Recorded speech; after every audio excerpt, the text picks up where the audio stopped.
Hello friends, welcome to my channel Tanvi ব্লগসের নতুন একটা ভিডিওতে তোমাদের সবাইকে ওয়েলকাম করছি। এখন আমার এই হলুদ শাড়ি পরা দেখে বুঝতেই পেরেছো আমরা বিয়ে বাড়ি চলে এসেছি। আর বিয়ে বাড়িতে আজকে ছিল হলুদ, কারণ চারিদিকে দেখতে পাচ্ছ সবাই হলুদ পরে ঘোরাঘুরি করছে। আর এটা হচ্ছে আমার ছোট খালামণি, 7 বোনের মধ্যে ছোট, সবারই আদরের। আর আমি এখানে একটু শাড়ি পরে একটু ছবি তুলছিলাম, ভিডিও করছিলাম। আর জানো তো, আমি ভেবেছিলাম যে এইভাবে সাজবো, ব্লগ করব, ভিডিও তুলবো, মানে ছবি করব, অনেক কিছু ভেবেছিলাম, কিন্তু কিছুই হয়নি। তার কারণ ছিল বাবুর প্রচণ্ড জ্বর, 102-3 জ্বর, ঠান্ডা লেগেছিল। তো তার জন্য আমি বেশি ভিডিও করতে পারিনি আর সেভাবে সাজতেও পারিনি। কিন্তু এনজয় করিনি সেটা নয়, এনজয় করেছি ভালোই। বাবুর জন্য যে ড্রেসগুলো রেডি করেছিলাম সেই ড্রেসগুলো ওকে পরিয়েছি, শুধুমাত্র ছবি তুলতে বা ভিডিও করতে সেরকম পারিনি, এটাই যা। ছোট ছোট কিছু ক্লিপ নিয়ে রেখেছি, সেটাই তোমাদের সঙ্গে শেয়ার করছি। ভিডিওর সাথে সাথে কিছু ছবিও তোমাদের সঙ্গে শেয়ার করলাম। মানে আমরা প্রথমে রেডি হয়ে কিছু ছবি তুলে নিয়েছিলাম, তারপরে হলুদ মাখাতে গিয়েছিলাম। এই ফটোটা সব ভাইদের, জিজুদের আর একটা মামা সবাইকে নিয়ে তোলা হয়েছিল। এটা আমার একটা ভাই, এখানে সব ভাই বোনরা মিলে তুলেছিলাম। দেখো আমার ছোট্ট রায়ানও কিন্তু হলুদ পাঞ্জাবি পরে একদম রেডি, আর ও তো ছবি তুলছিল জ্বর অবস্থাতেও। ওর এটা লাইফে মানে ফার্স্ট বিয়ে দেখা হচ্ছে, মানে ওর মামার বিয়েটা।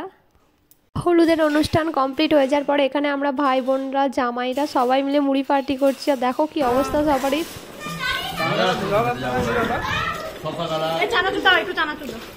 মুড়ি পার্টি চলছে এখন, তার মধ্যে মুড়মুড়াবু সব বেছে বেছে খাচ্ছে, শসা, টমেটো।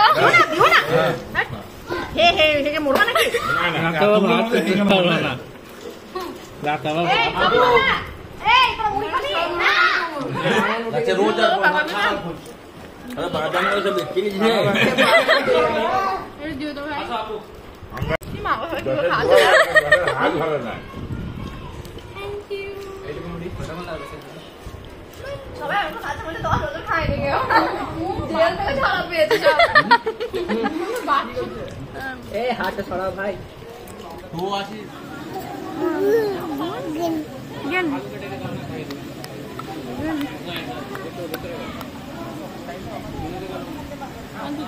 তখন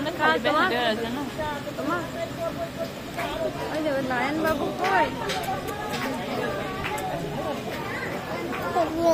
আমরা হলুদের ড্রেস চেঞ্জ করে তারপর আবার বসেছিলাম চেয়ারে, কারণ এখানে হচ্ছিল ছোট একটা আইব্রো ভাত হয়, যেটা আমাদের মানে যেটা মেন আইব্রো ভাত হয় বড় করে, তার আগের দিন একটা ছোট আইব্রো ভাত হয়, তো সেটাই হচ্ছিল। আর আমরা এখানে বসেছিলাম, গল্প করছিলাম সবাই মিলে। তো এই আইব্রো ভাতটা হয়ে গেলে এরপর হবে নাচ, মানে সবারই নাচ, সবাই মিলে প্রচণ্ড নেচেছি, এনজয় করেছি সবাই মিলে। আর এখানে দেখো রায়ানের শরীরটা এতটাই খারাপ, তো ও একদম মানে হই হাই করতে ভালোবাসে, কিন্তু অতটা হই হাই করতে পারিনি, দেখে বুঝতেই পারছো ওর মুখ চোখ কেমন লাল লাল হয়ে আছে। এখানে এখন চলছে নাচ, সবাই মিলে প্রচণ্ড নেচেছে, কিন্তু ব্যাকগ্রাউন্ডে মিউজিক আছে, তার জন্য আমি ভয়েসটা অফ করে দিয়েছি, নাহলে কপিরাইট চলে আসবে তার জন্য। তো ভিডিওটা ভালো লাগলে একটা লাইক করে দিও, চাইলে আমার চ্যানেলটা সাবস্ক্রাইব করে দিও। দেখা হচ্ছে বিয়ের পার্ট 2 ব্লগে। এ দেখো বড় কিন্তু নাচছে, বড় নাচতেও ছাড়েনি একদম।